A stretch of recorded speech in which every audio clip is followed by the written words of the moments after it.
자, 오늘은 마지막, 저도 이제 오늘 마지막이라서 다음 학기에 또 뵙도록 하고요.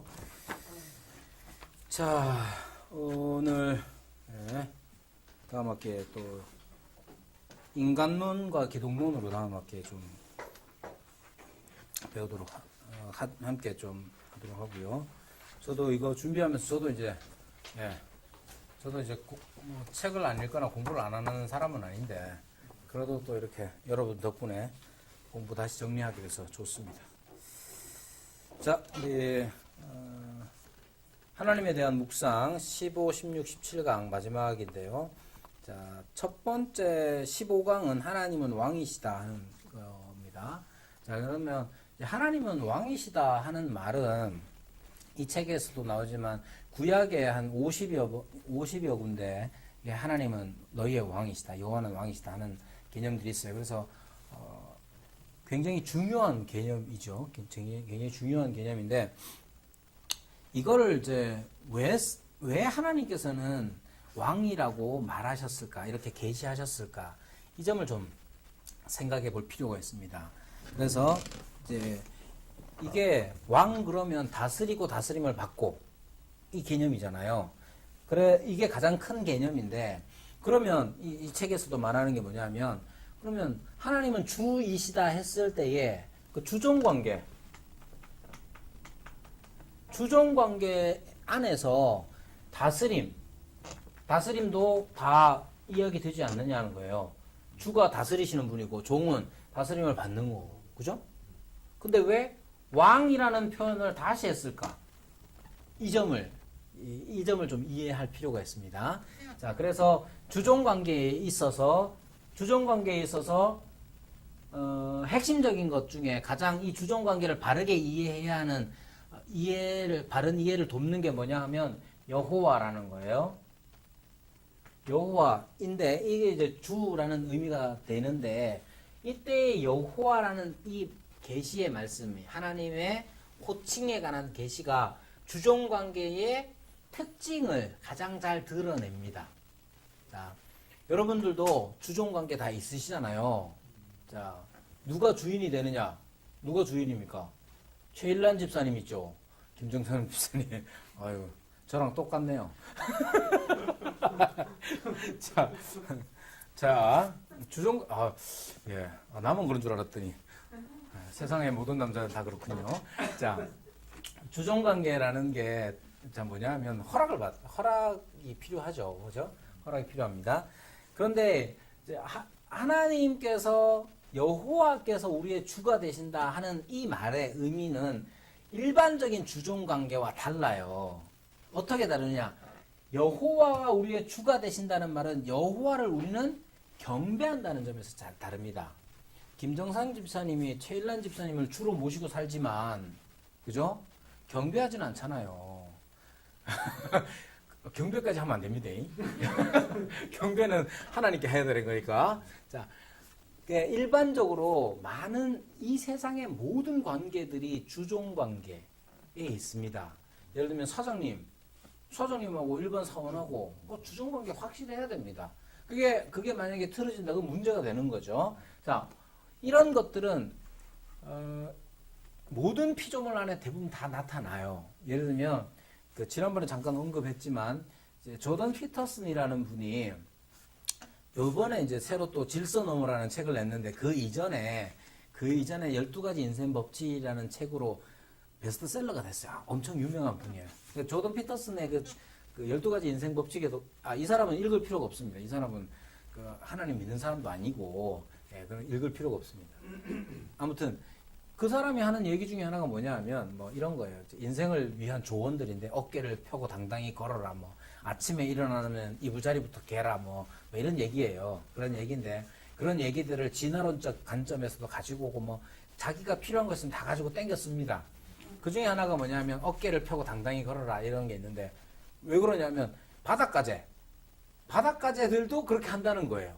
왜 그러냐면 바닷가재들 같은 경우도 그 우두머리가 있고 그 밑에 이렇게 상하관계가 분명히 있어서 그 우두머리들은 보면 어깨도 펴고 이렇게 다닌다는 거죠. 그러면서 나오는 무슨 뇌에 나오는 호르몬 얘기도 하고 뭐 이런 얘기들을 합니다. 그러니까 왜 이런 말을 하냐면 주종 관계라는 것 자체가 주종, 뭐 주인, 종, 이 단어 자체가 좀 우리가 지금 일반적으로 안 써서 그렇지 대부분 이런 관계들 속에서 있어요. 왜 이러느냐? 그것은 이 책에서 강조하는 바에 따르면 하나님이 주가 되시고 하나님께서 만드신 모든 것들이 주의 종이 되기 때문에 모든 피조물은 하나님의 종, 피조물로서의 종이 되기 때문에 이 세상에 존재하는 모든 것들은 동물들 가운데서도 주종관계가 있다. 이렇게 얘기하는 겁니다. 진화론자들은 다르게 표현하겠지만 우리가 하나님의 창조를 믿는 사람들은 그렇게 생각하는 것이고 그렇게 받아들이는 거죠. 그러면 이 세상에 하나님께서 만드신 이 세상의 모든 관계들이 대부분 주종관계를 가지고 존재하고 있는데 그럼 하나님과 우리와의 관계는 어떠하냐 했을 때 바로 여호와라는 이 하나님께서 직접 계시하신 이 호칭이 우리와 하나님 사이의 특징, 주종관계의 특징을 가르쳐준다. 뭐냐? 우리는 하나님을 경배한다는 겁니다. 경배. 여호와라는 말이 이 호칭이 우리가 해야 할 주종관계의 가장 큰 특징, 즉 경배함을 강조하고 있다. 그러나 또 동일한 건 뭐냐? 주종관계, 우리가 경배하는 그 경배의 문제는 결국 다스리고 다스림을 받고의 문제라는 거죠. 그럼 왕이라는 말은 왜 썼느냐? 하나님께서 너희의 여호와가 너희의 왕이시다, 이스라엘의 왕이시다 했을 때 왜 왕이라는 말을 썼느냐 했을 때 왕이라는 이 말씀을 계시해 주심으로써 통치 특징, 통치의 특징을 나타낸다는 거예요. 하나님 우리 다스리시죠? 어떻게 다스리실까? 하나님의 다스림만의 그 특징이 왕이라는 말로써 표현되는 거예요. 왕 그러면 제가 왕입니다요. 그러면 사람들이 뭐라고 묻겠어요? 그럼 누구를 다스려? 묻겠죠. 그러니까 왕이라는 말 안에는 통치의 대상, 통치의 방식에 관한 내용들이 담겨져 있다는 말입니다. 우리가 하나님을 당연히 주로 믿죠. 그러니까 주로 고백하죠. 그죠? 하나님은 나의 주가 되십니다라고 했을 때 그 말은 하나님이 나의 모든 것들을 다 만드셨고 나에게 주셨고 나는 하나님 여호와 하나님 나의 주 되신 그 주 여호와를 나는 경배합니다. 그런 종의 태도가 주라는 말 안에 담겨 있어요. 그럼 하나님은 나의 왕이십니다 라고 했을 때에 그건 뭘 담아내고 있느냐 하면 하나님께서 나를 어떻게 다스리시느냐, 나는 하나님의 통치의 대상이 되느냐, 그 점이 들어가 있는 거예요. 감사하지 않아요? 이건 대단히 은혜롭고 감사한 일이죠. 그러니까 우리는 보통 왕이라는 말을 들으면 왕이 다스리는 정치체제 왕정을 생각합니다. 그러나 이 왕정이라는 것을 담고 있는 우리 인류 역사의 경험에 의해서 우리는 종종 왕정에 대한 부정적인 반응들을 가지고 있어요. 즉, 여러분들이 아는 왕 생각해 보십시오. 어떤 왕이 있겠습니까? 우리나라에 제일 가까이 있었던 왕, 대표적으로 고종. 고종 같은 경우, 여러분, 고종 그분도 이제 할 말이 많겠지만, 역사가 지난 다음에 고종에 대해서 여러 가지 비판이 많습니다. 그리고 어쩔 수 없는 부분도 있겠지만, 또는 루이 14세, 먼 나라 왕이지만, 프랑스의 소위 말하는 절대 왕권을 행사했던 루이 14세. 그 사람 뭐라고 해요? 짐이 곧 국가다. 이렇게 얘기합니다. 내가 곧 나라다. 이렇게 얘기한단 말이에요. 그래서 닥쳐진 결과가 뭐냐?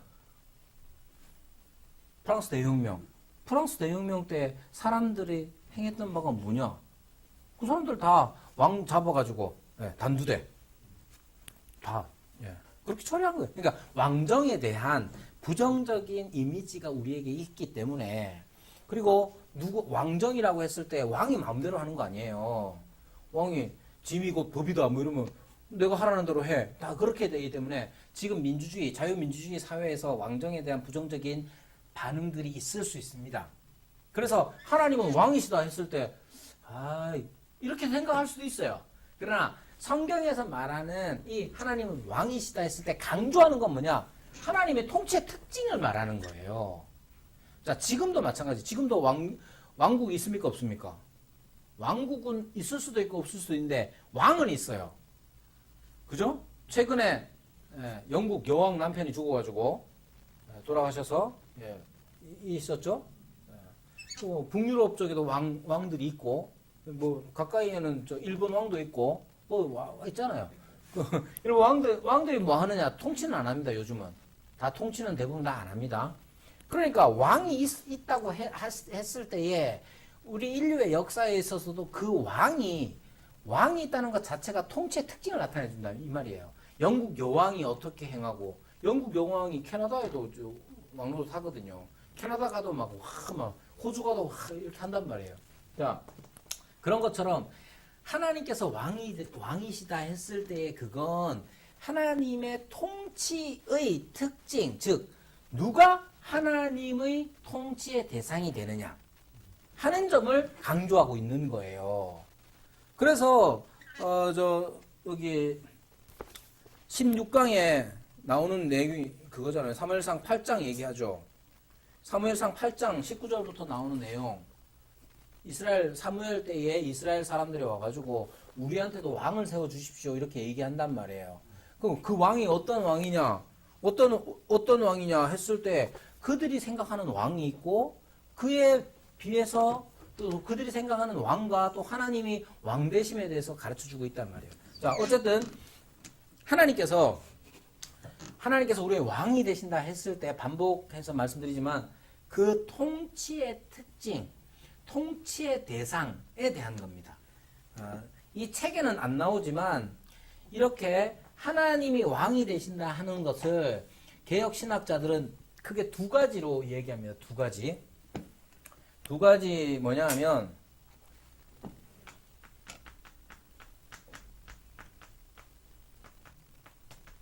권능의 왕국과 은혜의 왕국 두 가지로 나눕니다. 다 왕은 누구겠어요? 여기 왕이 있죠? 왕은 하나님이 되십니다. 하나님이 권능의 왕국의 왕이시기도 하고 은혜의 왕국의 왕이시기도 해요. 자, 그럼 권능의 왕국과 은혜의 왕국은 어떻게 다르냐? 통치의 방법이 달라요. 통치의 방법. 권능의 왕국은 파워. 즉 능력으로 다스리시는 나라예요. 능력으로 다스리시는 나라는 하나님께서 창조하셔서 하나님께서 그 특성들을 따라서 그 능력들을 따라서 이 세상의 만물들을 다 만드시고 각각의 능력들과 특성들을 다 주셨잖아요. 지구는 돌게 만드셨고, 그죠? 달은 지구 주위를 돌게 만드셨고, 다 그렇게 만드셨어요. 이 세상은 하나님께서 이 세상의 왕이 되십니까? 안 되십니까? 되시죠. 하나님의 뜻이 아니면 이 세상 돌아가지 않습니다. 한국이든 미국이든 일본이든 다 하나님이 왕이 되셔서 하나님이 다스린단 말이에요. 그죠? 그런데 그 다스림의 특징이 달라요. 하나님께서 이 세상을 다스려 나갈 때 한국이나 미국이나 어디든지 간에 다스려 나갈 때에 하나님께서 그들에게 처음부터 내어주신 그 특징들을 따라서 하나님은 그것을 보존하시며 왕국들을 다스려 나갑니다. 온 우주를. 그런 온 우주 가운데 하나님의 통치의 특징이 유별나고 아주 특별한 왕국이 따로 있어요. 어디일까요? 교회인 거예요. 교회. 자, 다시 하나님께서는 온 우주를 만드셨죠. 한국이든 미국이든 어떤 백인이든 흑인이든 어떤 것이든 간에 다 만드셨어요. 그래서 창조하셨단 말이에요. 그래서 각각의 경우들마다 하나님께서는 그 특성들을 그들에게 주셨어요. 자, 이게 아까 얘기한 창조입니다. 그죠? 그리고 그 특징들과 특성들에 맞게 그것들을 따라서 이 세상이 돌아갈 수 있도록 지금도 여전히 보존하세요. 섭리 가운데 보존. 그러한 하나님의 다스림을 뭐라고 표현하느냐? 권능의 왕국이라고 표현합니다. 자, 이건 쉽게 얘기하면 온 우주 하나님께서 다스립니다. 그걸 권능의 왕국의 왕으로서 다스리신다 이렇게 표현해요. 그런 우주 가운데 일반적으로 다스리시는 방법이 아닌 아주 특별한 통치가 드러나는 왕국이 있어요. 그게 뭐냐? 교회. 교회 하나님 다스립니까? 안 다스립니까? 다스리죠. 자, 하나님은 교회의 왕이 되시죠? 그죠? 하나님의 왕이 되신다는 건 통치의 특징이 있다는 거예요. 하나님 통치의 특징, 교회를 다스리시는 하나님 통치의 특징이 뭡니까? 은혜라는 거예요. 은혜. 자, 하나님의 다스림, 통치의 대상이 되는 우리들 어떻게 하나님의 통치의 대상이 됐습니까? 하나님의 은혜로 된 거예요. 그렇죠? 이때 믿습니까? 해야 되는데 하나님의 은혜로 된 거잖아요. 하나님께서 우리를 지금도 다스리시죠. 교회로서 우리를 다스리시죠. 하나님 어떻게 다스리십니까? 야, 할래 안 할래? 막 이러는 게 아니라 하나님 은혜로 다스리시잖아. 그래서 이것을 가지고 하나님께서는 은혜의 왕국의 왕이 되신다고 말하는 거예요.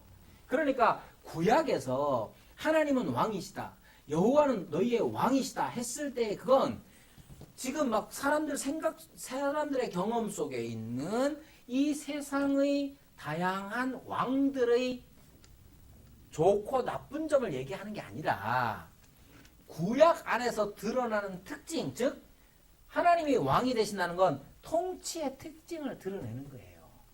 알겠죠? 그러면 통치의 특징을 드러낸다 했을 때 자꾸만 사람들은 하나님은 교회의 왕이 되시는 것, 신자들만의 왕이 되시느냐? 아니에요. 하나님은 온 우주의 왕이 되셔요.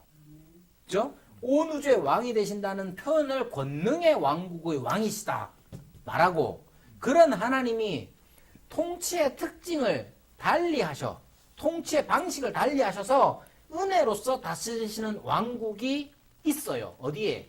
교회라는 거예요. 그러니까 교회는 하나님이 왕이시되 그 통치의 특징을 따라서 왕국을 이루신다.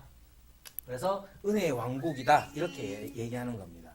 자, 그래서 이제 15강에서 여러분들이 15강에서 강조하는 건 바로 그거예요.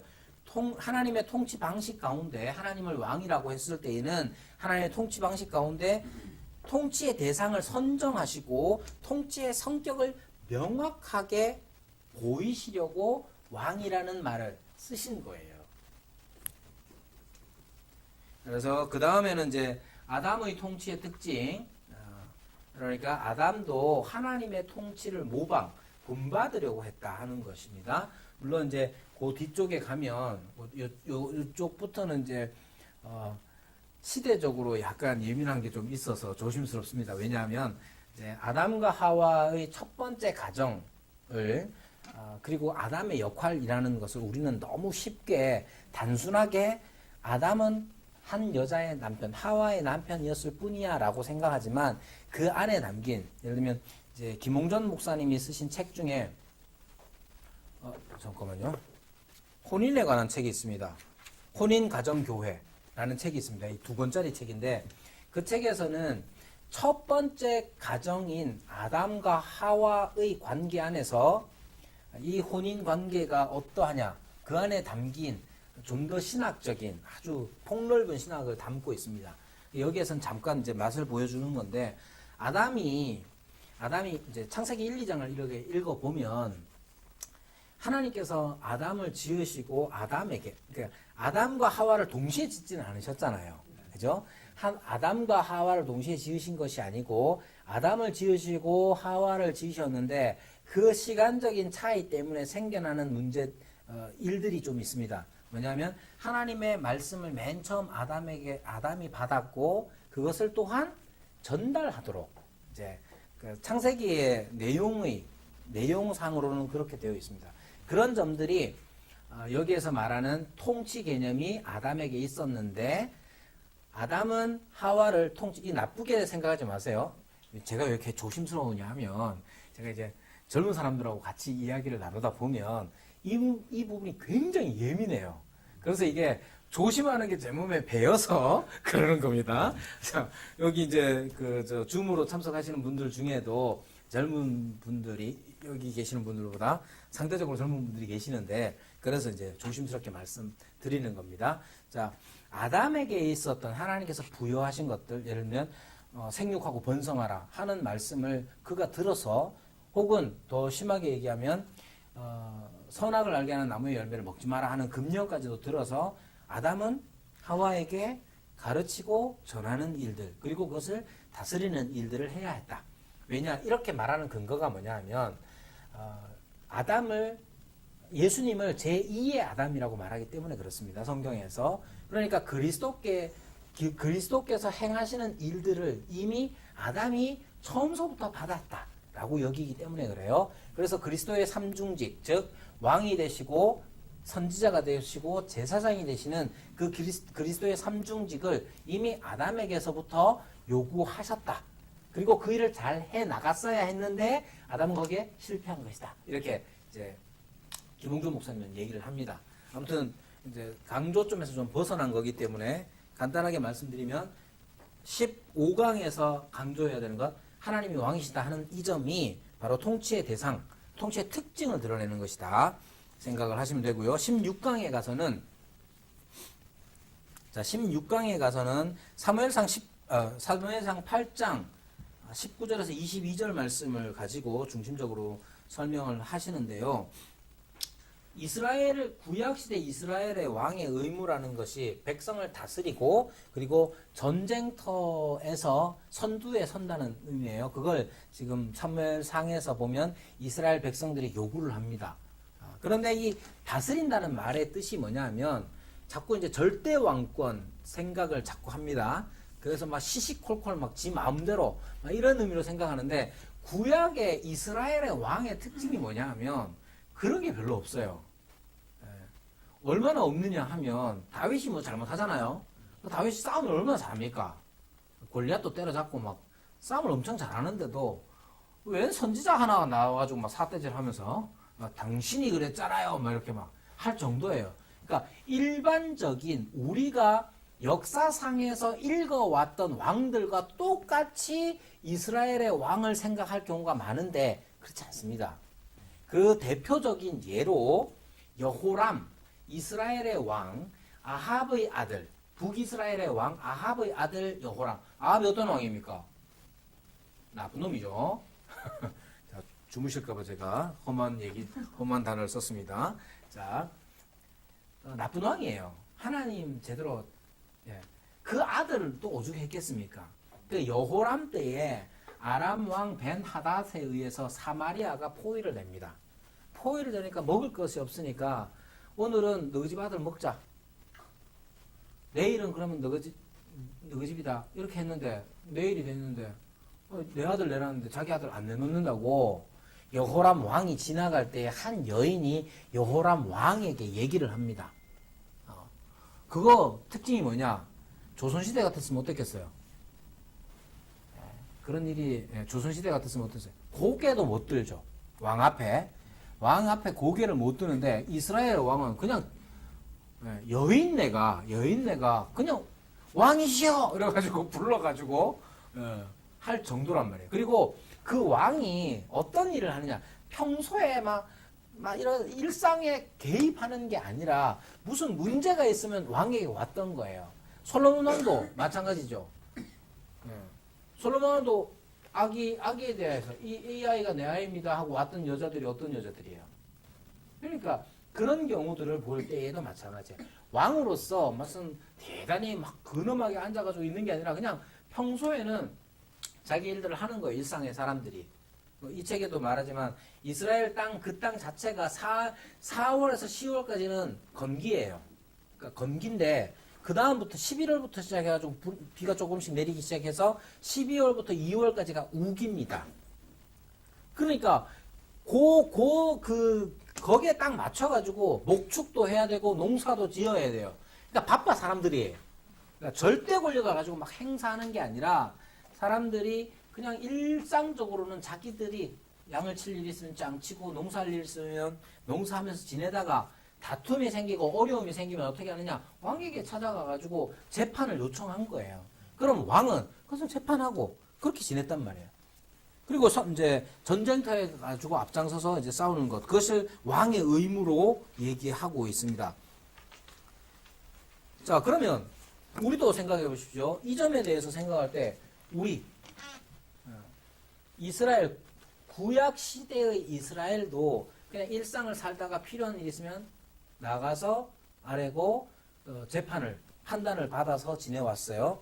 그러면 생각해 보십시오. 예수님이 왕이시다 했을 때 그 뜻은 뭘까? 이 얘기를 합니다. 예수님이 왕이시다 했을 때 그 뜻이 무엇인가? 네? 아, 그렇죠. 집사님이 지금 예수님이 왕이신데 우리를 구원해 준다 했을 때 그건 용례 조문 끝나는 거죠. 자, 구원해 주시는 분하고 왕이신 거하고 좀 다릅니다. 그런 구분이 지금 이제 우리 가운데 좀 없어서 이 책에 보면 예수님이 왕이시다 하는 점들을 제대로 이제 강조를 안 한 이유에 대해서 우리에게 제일 처음 복음을 전해줬던 이 선교사님들의 수준 미달에 대해서 지적을 합니다. 뭐 우리한테 전해주셨는데 이렇게 말하기가 좀 민망하지만 이게 이분이 일제시대 때 태어나신 분이에요. 일제시대 때 나셔가지고 신앙생활을 시작하신 분이기 때문에 이분이 이제 우리보다는 훨씬 더 잘 아시는 분이고, 자, 아무튼 우리가 예수님이 어떤 분이냐 했을 때 예수님이 왕이시다 하는 점조차도 지금 집사님 말씀하신 것처럼 예수님이 왕이신데 우리를 왕으로서 우리를 구원하신다 이렇게만 생각합니다. 그러니까 그 구별이 좀 필요한데 그걸 지금 못하고 있는 것이죠. 자, 예수님이 왕이시다 했을 때에 그건 예수님이 구주 되심과 좀 다른 이야기입니다. 이건 자세한 거는 기독론 가서 좀 더 얘기하겠지만 예수님이 구주시다 하는 것은 말 그대로 우리의 구원자가 되신다는 거예요. 그러면 구원자가 되시면 구원자로서 해야 할 일이 있죠. 그죠? 대표적으로 뭡니까? 가장 중요한 거. 십자가를 지시는 거죠. 그러니까 십자가를 지시는 것은 우리의 죄를 대속하시는 거잖아요.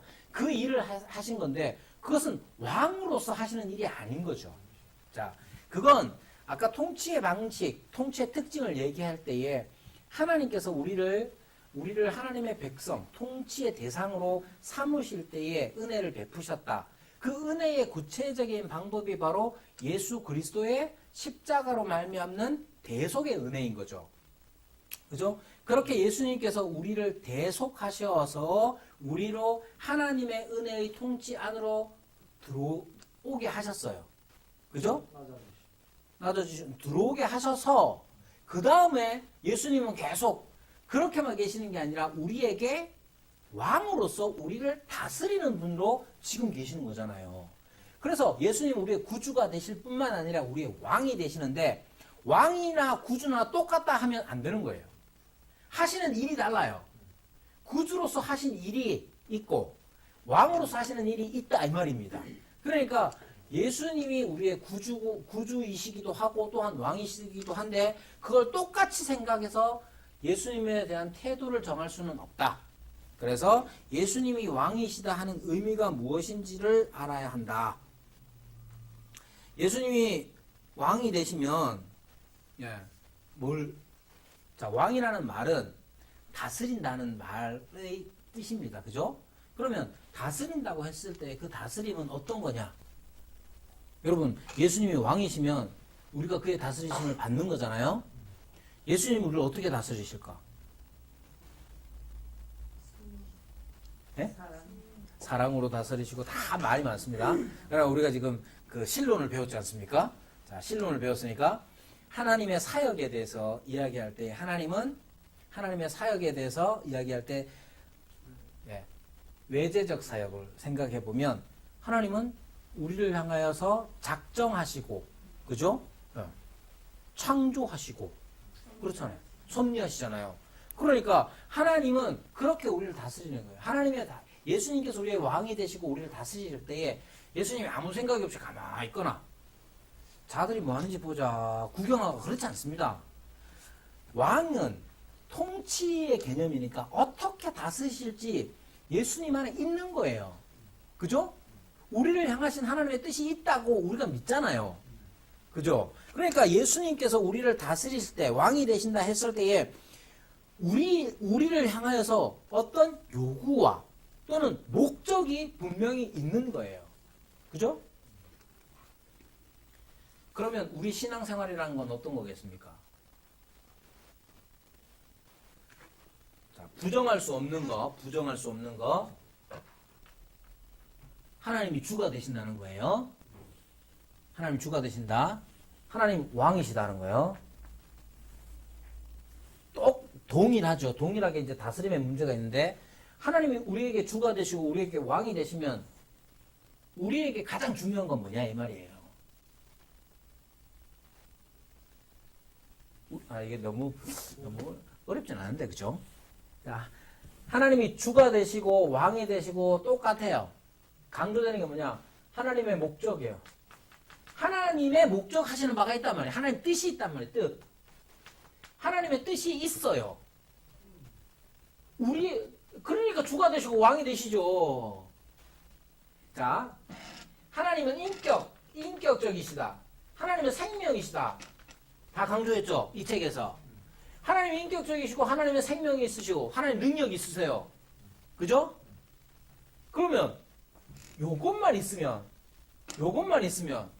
이거 램프예요. 요즘 진이 뭐 다를 게 뭐가 있어요. 그러니까 중요한 거 핵심적으로 중요한 게 뭐냐면 우리 이런 인격을 가지고 계시는 분이 생명이신 그분이 우리에게 있어서 주가 되시고 왕이 되신다는 게 가장 중요해요. 그러면 주가 되시고 왕이 되신다는 말의 뜻이 뭐냐면 하나님이 능동적이세요. 능동적. 하나님의 뜻 자체가 있고 하나님의 거룩하신 의지가 있다 이 말이에요. 뜻이 있어요. 경배받기를 원하시지만 이 세상이 어디로 가야 할지 예를 들면 이상용이라는 사람에 대한 하나님의 계획이 있어요 없어요? 진짜로 믿어요? 자, 진짜로 믿는 게 중요한데 진짜로 믿는다는 게 어떤 거냐 하면 내 인생 나도 몰라. 내 인생은 나의 것. 그렇게 살면 안 된다는 거예요. 그거는 주가 누구예요? 내 인생은 나의 것. 자기가 되는 거잖아요. 자기가 안 되려면 어떻게 해야 되느냐? 하나님이 나를 향하신 뜻이 있네? 있다는 걸 굳게 믿어야 되죠. 그래야 그게 하나님이 주가 되시고 하나님이 왕이시다라는 말의 뜻입니다. 하나님이 왕이시니까 저한테 돈 좀 주시죠. 이건 왕이 아니잖아. 자, 아니 하나님이 그렇게 능력이 많으시다면서요. 근데 왜 나는 지금 왜 아파트 평수가 이거밖에 안 됐죠? 그렇게 따지고 싶은 마음은 이해는 합니다. 마음은 이해를 합니다. 저도 이사 가고 싶은데 아는 너희고 우리 집 아가 너희입니다. 저를 빼고 6명이 살고 있거든요. 한 집에.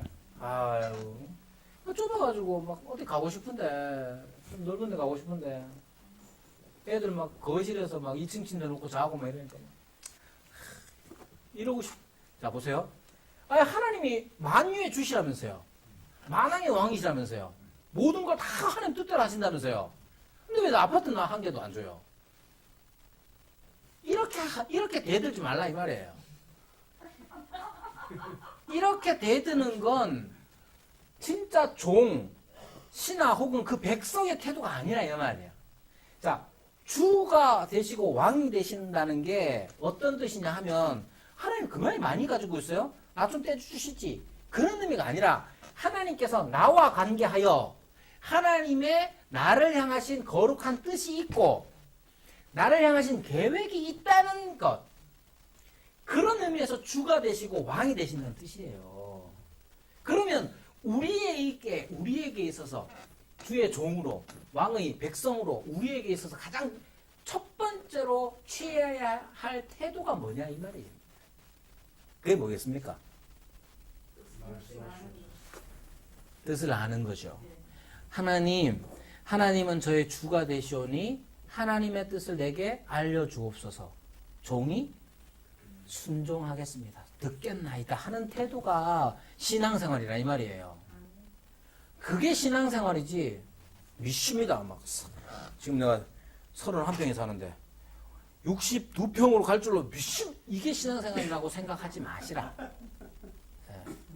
내가 62평으로 가는데 아파트 62평으로 가는데 하나님은 아파트의 주인이 되시고 아파트를 다스리시는 분이니 저한테 좀 주시라. 그건 하나님을 램프의 요정 지인이 문질러 가지고 아이고 안녕하세요 인사도 하고 요즘 내가 좀 외로운데 뭐 말도 하고 그러다가 그러면 이제 아파트 하나 주시죠. 그런 식으로 하지 말라. 그러니까 하나님이 왕이시다 하는 말 뜻을 잘 이해해야 합니다. 그러니까 왜 이 책 이제 저자가 강조하는 바가 뭐냐면 하나님이 왕이시다, 예수님이 왕이시다 하는 내용을 사람들은 자꾸만 예수가 구주 되심과 제대로 구별하지 못하느냐 했을 때 그런 신학적인 어떻게 보면 신학적인 가난함에서 오는 거라는 거예요. 우리가 배울 때 그렇게 풍부하게 배우지 못한 거예요. 그걸 우리 자체가 사실은 1882년도인가 4년도에 복음이 제일 처음 이제 선교사가 들어왔다고 하잖아요. 그때 이후로 우리나라의 형편이란 건 진짜 어려웠습니다. 구한말, 조선 말기부터 시작해가지고 일제를 거치고 해방되고 전쟁 나고 60년대 진짜 폐허가 된 곳에서 우리는 그냥 살아야 했잖아요. 그러니까 그때에는 그냥 생존하는 거, 그냥 입에 풀칠하고 먹고 사는 것 이외에 관심이 없어요. 그러니까 충분히 이해됩니다. 그래서 예수님이 어떤 분이냐? 내가 지금 이 열악한 어려운 상황에서 건져내 주시는 것만 해도 감사해. 근데 그 이상에 대해서 고민할 수 있는 여력이 없었단 말이에요. 눈 뜨면 나가가지고 뭐 하루 벌이를 고민하는 그런 경우에 무슨 하나님의 뜻을 그러니까 그냥 예수님이 구주시다 하는 것 자체가 큰 위로가 됐고 그걸로 모든 걸 다 그냥 퉁쳐서 이해를 해버린 거예요. 그런 점에 있어서 이런 어려움들이 있었다. 그렇기 때문에 좀 더 예수님이 왕이시다 하는 이 풍부한 개념을 제대로 이해할 수 없었다는 겁니다. 자, 17강이 여러분들이 혹시 안 읽어보셨으면 17강을 진지하게 고민하면서 한번 읽어보셔야 합니다. 자, 이런 거예요. 자, 우리가 지금 여기에 살죠? 여기 살고 있잖아요. 종종 제가 칠판에 물을 많이 먹네요. 조금만 지나도 안 닦이네. 종종 세상 사람들이 오해하는 것, 많이 오해하는 것 중에 하나에 대해서 이 책에서 좀 얘기하고 있습니다. 제가 이제 철학책 같은 거 읽는 거 좋아하는데 최근에도 이제 인생의 20 순간들 태어남부터 시작해가지고 죽음과 내세까지 걸쳐서 이 20 순간들에 대해서 이제 철학적인 이해 혹은 철학의 관점에서 의미를 찾는 그런 책을 하나 읽었는데 그 책 저자가 당연히 안 믿는 사람이라서 신앙에 별 도움이 안 됩니다. 자, 그런데 이제 그 책에서 하는 말이 뭐냐 하면 이제 우리의 신앙을 어떻게 오해하고 있느냐. 이 세상에 살 건 뭐 있냐. 이렇게 이제 쉽게 얘기합니다. 즉, 이 세상에 우리가 천국 가는 게 우리에게 익숙한 표현으로 하자면 예수님 믿고 천국 가는 게 가장 중요한 핵심적인 가치라면 제일 좋은 게 뭐냐? 믿고 그냥 죽어버리면 제일 좋아요. 그래서 성경에서 그런 사람들이 제일 좋아하는 사람이 누구냐? 예수님 십자가 달렸을 때 그 옆에 있는 강도. 지 멋대로 하고 싶은 거 하다가 결국 잡혀가지고 죽는 사람이잖아요. 근데 죽기 직전에 예수님 옆에 계셔가지고 그냥 말 몇 마디 해가지고 죽고 네가 나를 기억하소서 해가지고 그죠? 제일 좋아해. 그래가지고 우리 아버지도 살아계실 때 종종 하시던 말씀이 뭐냐? 내가 죽기 전에 너그마 발목 붙잡고 뭐 어쩌고 이런 말씀 하셨단 말이에요. 자, 여러분 이제 우리가 이 세상에 왜 사는가 했을 때 17강에서 마지막으로 하는 건 이제 하나님의 일을 하기 위해서 여기 있다는 거예요. 하나님의 일. 하나님의 일은 뭘까요? 그렇게 말씀하시죠. 성경에 그렇게 나와 있죠. 자, 하나님의 일은 뭐냐? 하나님께서 이 땅을 향하여서 지금도 이 땅을 향하여서 하고 계시는 일이 뭘까? 당연히 보존하시는 일을 하시죠. 그죠? 그러니까 그렇게 되면 혹시 오해하면 안 되는 게 하나님이 지금도 섭리 가운데 보존하신다 했을 때 그냥 이 세상 잘 돌아갈 수 있도록 유지하신다. 그렇게만 생각할 수가 없죠. 하나님께서는 이 세상을 향하신 뜻이 있는데 이 세상을 향하신 뜻 그게 뭐냐 했을 때 하나님의 선하심을 세상에서 드러내시는 거예요. 하나님의 선하심이 세상에 드러나는 일입니다. 이거 아주 중요한 일입니다. 자, 이 일은 어떻게 일어날까요? 하나님, 즉 하나님의 어미와 자비, 사랑과 공의와 하나님의 빛되심과 거룩하심 그것이 세상에 드러나야 됩니까? 안 드러나야 됩니까? 드러나야 됩니까? 어떻게 드러납니까?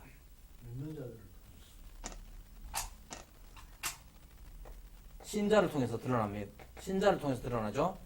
하나님의 선하신 뜻이 믿는 자를 통하여서 세상에 드러납니다.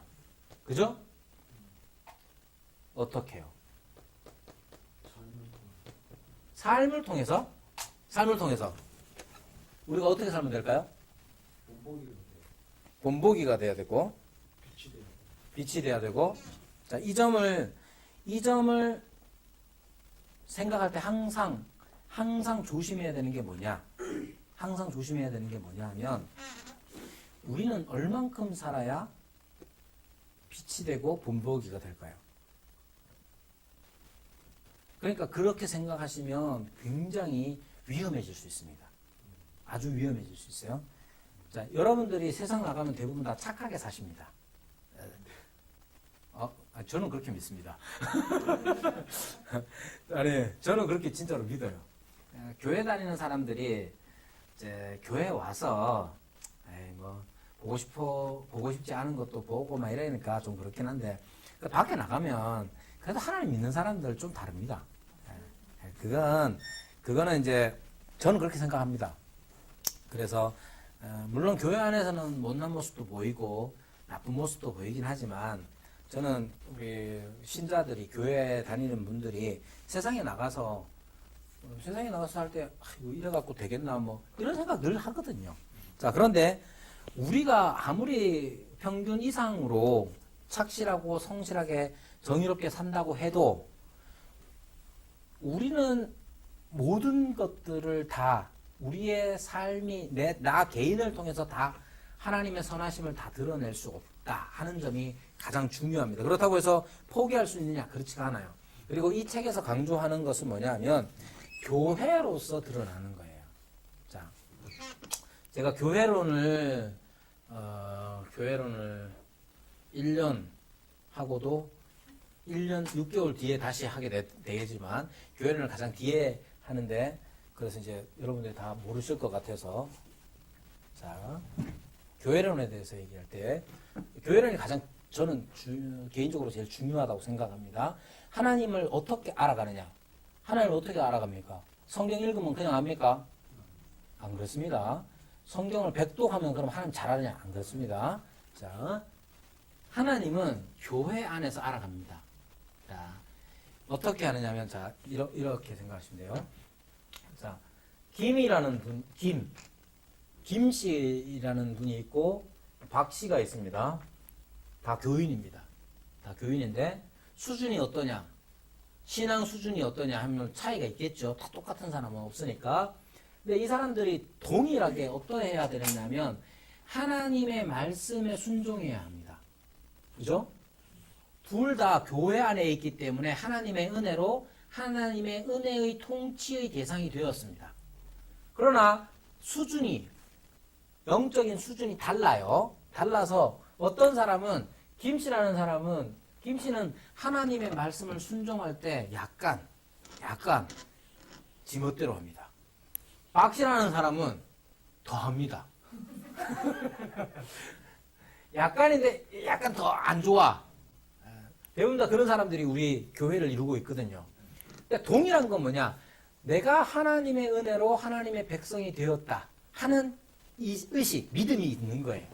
그러면 이 믿음 가운데 뭐가 발동하느냐 하면 내가 좀 못나고 잘 못하지만 그래도 좀 더 하나님 말씀을 들어야지 하는 생각들이 있게 되는 거죠. 그죠? 자, 하나님의 어미와 자비와 사랑과 정의와 공의로우심과 이런 하나님의 이런 선하심들에 대하여 각각의 수준을 따라서 순종해 나갈 때에, 자, 다시 말씀드리지만 하나님의 뜻에 대하여 순종하고자 하는 태도가 하나님을 주로 왕으로 모신 사람들의 가장 중요한 핵심적인 태도입니다. 이거 없으면 신자 아니라고 할 수 있어요. 신자 아닙니다, 사실은. 그걸 누가 아느냐? 자기가 알아요. 자기가 알고. 근데 다른 사람들은 판단할 때에 그 판단을 어떻게 해야 하느냐면 증인을 데리고 가서 얘기를 해야 하는 거고, 그것도 안 되면 장로를 하는 거죠. 그래서 그 판단 자체는 교회의 직분자, 즉 장로를 통하여서 이루어지는 일이고, 우리가 살아가면서 함부로 판단하서는 안 됩니다. 즉 우리는 그 사람이 나는 하나님을 믿어요, 나는 하나님의 말씀에 순종하려고 해요 라고 하면 그대로 받아들이는 것밖에 없어요. 바보같이 보여도. 아무튼 그러한 것 안에서 이 사람들이 각기 하나님의 말씀의 수준을 따라서, 자기 수준을 따라서 순종해 나갈 때에 일어나는 게 뭐냐 하면, 이 사람도 이 사람을 향해서 서로 간에 이 사람이 정말 괜찮은 사람이구나, 혹은 정말 못난 사람이구나가 아니라 각각 하나님의 말씀에 순종하고자 할 때에 이 사람이 못난 사람인데 하나님의 말씀에 순종하네? 라는 걸 깨닫는 게 가장 중요한 거예요. 세상도 마찬가지예요. 우리가 얼만큼 잘 준비돼가지고 봐라, 이 정도야, 하나님은 이런 분이야, 이렇게 나가는 게 아니라 우리가 교회로서 하나님의 말씀 앞에 함께 순종해 나가는 삶을 통해서 그 가운데에서 서로에게 하나님의 하나님 되심이 드러나게 되는 겁니다. 이게 가장 중요한 겁니다. 교회는 어떤 곳이냐? 하나님의 통치가 있는 은혜의 왕국이잖아요. 은혜의 왕국 안에서 은혜가 우리를 다스려 나간다는 말의 실체는 우리 모두가 은혜로 말미암아 하나님의 백성이 되었으니 하나님의 다스리심을 순종해 나갈 때 획일적으로 이 정도는 다 해야 돼 라고 하는 게 아니라 각기 좀 다르지만 함께 하나님께 순종해 나가는 모습을 통해서 하나님을 우리가 깨달아 나가는 거예요. 교회가 이런 삶을 살 때에 세상 가운데 비춰지는 게 뭐냐면 하나님의 선하심이다 하는 거예요. 그래서 주님께서 말씀하실 때 너희가 서로 사랑하라. 그러면 뭐라고 얘기하셨어요? 세상이 너희가 내 제자인 줄 알리라. 이렇게 말씀하셨다고요. 근데 그 사랑 안에는 어떤 사랑은 고린도전서 13장에 보면 사랑은 오래 참고로 시작해서 모든 것을 견디는가로 끝납니다. 그 사랑은 막 달콤한 거야, 이런 게 하나도 안 느껴져요. 고린도전서 13장 읽어보면 이런 사랑을 내가 해야 될까요? 이런 의문이 생길 수밖에 없잖아요. 오래 참는 거 얼마나 힘듭니까? 우리는 3번 넘어가면 안 되네요. 안 되잖아. 3세 파인. 한 번은 참는다. 그래가지고 한 번 참고 야, 한두 번이지. 그럼 끝나는 거란 말이에요. 근데 사랑은 오래 참고로 시작한단 말이에요. 오래 참을 수 있는 힘이 어디서 나옵니까? 어떤 믿음요? 나 같은 주인 살리신입니다. 하나님이 나 같은 주인을 살리셨다. 이게 얼마나 놀랍습니까? 그러니까 그리스도의 십자가를 날마다 묵상한다는 말의 의미는 나의 죄됨과 그분의 은혜의 크심을 날마다 의지하는 것. 그것이 가장 중요한 거예요. 오래 참는다는 건 내가 여러분,